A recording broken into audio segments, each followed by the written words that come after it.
ಎಲ್ಲರಿಗೂ ನಮಸ್ಕಾರ. ಪರಮಾನಂದ ಚಾನಲ್ಗೆ ಸ್ವಾಗತ. ಈ ದಿನ ನಾವು ಈ ವಿಡಿಯೋಲಿ ಆತ್ಮದ ಬಗ್ಗೆ ತಿಳಿದುಕೊಳ್ಳೋಣ. ಆತ್ಮವು ಮಾನವನ ಜೀವನದ ಅತ್ಯಂತ ಮಹತ್ವದ ಮತ್ತು ಆಳವಾದ ವಿಷಯವಾಗಿದೆ.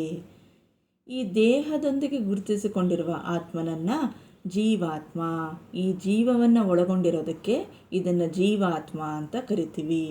ಈ ಪ್ರಪಂಚದಲ್ಲಿ ಅನೇಕ ವಿಷಯಗಳನ್ನು ತಿಳಿದುಕೊಂಡಿರ್ತೀವಿ, ಆದರೆ ತನ್ನನ್ನು ತಾನು ತಿಳಿದುಕೊಂಡಿರುವವನು ಜ್ಞಾನಿ. ಎಲ್ಲ ಜ್ಞಾನಗಳಿಗಿಂತ ಶ್ರೇಷ್ಠವಾದ ಜ್ಞಾನ ಆತ್ಮಜ್ಞಾನ. ವೇದಗಳು, ಉಪನಿಷತ್ತು ಮತ್ತು ಭಗವದ್ಗೀತೆಗಳ ಮುಖ್ಯ ಉದ್ದೇಶ ಏನು?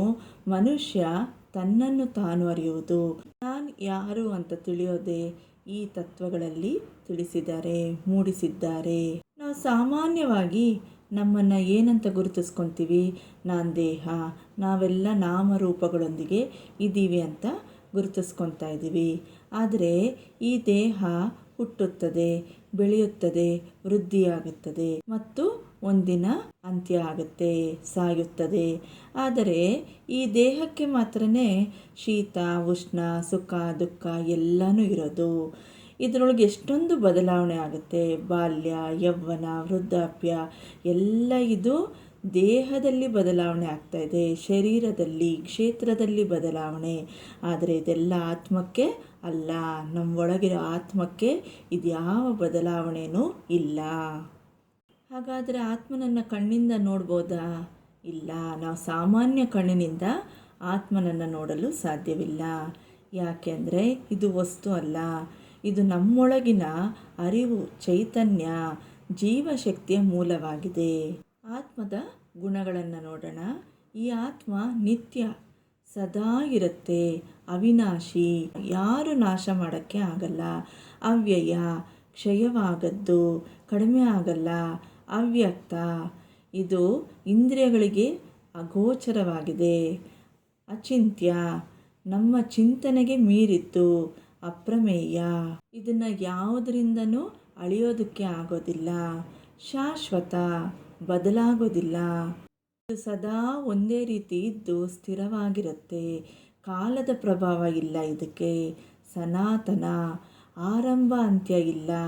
ಈ ಆತ್ಮ ಅನಾದಿ ಅನಂತದಿಂದ ಇದೆ. ಪುರಾತನ, ಅತ್ಯಂತ ಪ್ರಾಚೀನವಾಗಿದೆ, ಸದಾ ಇರುತ್ತೆ ಇದು. ಹಾಗಾದರೆ ಈ ಆತ್ಮ ಯಾವುದು? ಒಂದು ಪರಮಾತ್ಮನ ಅಂಶದಿಂದ ಆತ್ಮ ಬಂದಿದೆ. ಆ ಅಂಶ ನಮ್ಮೊಳಗೆ ಜೀವಾತ್ಮನಾಗಿ ಇದ್ದು ಎಲ್ಲ ಕಡೆ ನಮ್ಮ ಎಲ್ಲ ಕೆಲಸಗಳಿಗೆ, ಇಂದ್ರಿಯಗಳಿಗೆ, ಜ್ಞಾನೇಂದ್ರಿಯ, ಕರ್ಮೇಂದ್ರಿಯ, ಅಂತಃಕರಣಕ್ಕೆ ಶಕ್ತಿಯನ್ನು ನೀಡ್ತಾ ಇದೆ, ಎನರ್ಜಿ ಕೊಡ್ತಾ ಇದೆ.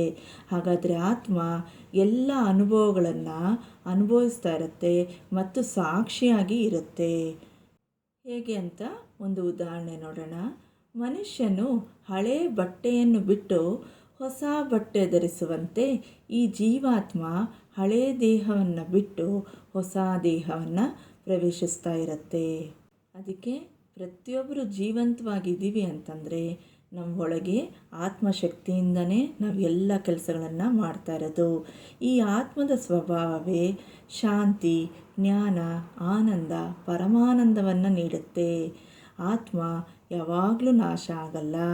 ಆತ್ಮ ಶಾಶ್ವತ, ದೇಹ ಅಶಾಶ್ವತ. ಎಲ್ಲರಿಗೂ ಧನ್ಯವಾದಗಳು.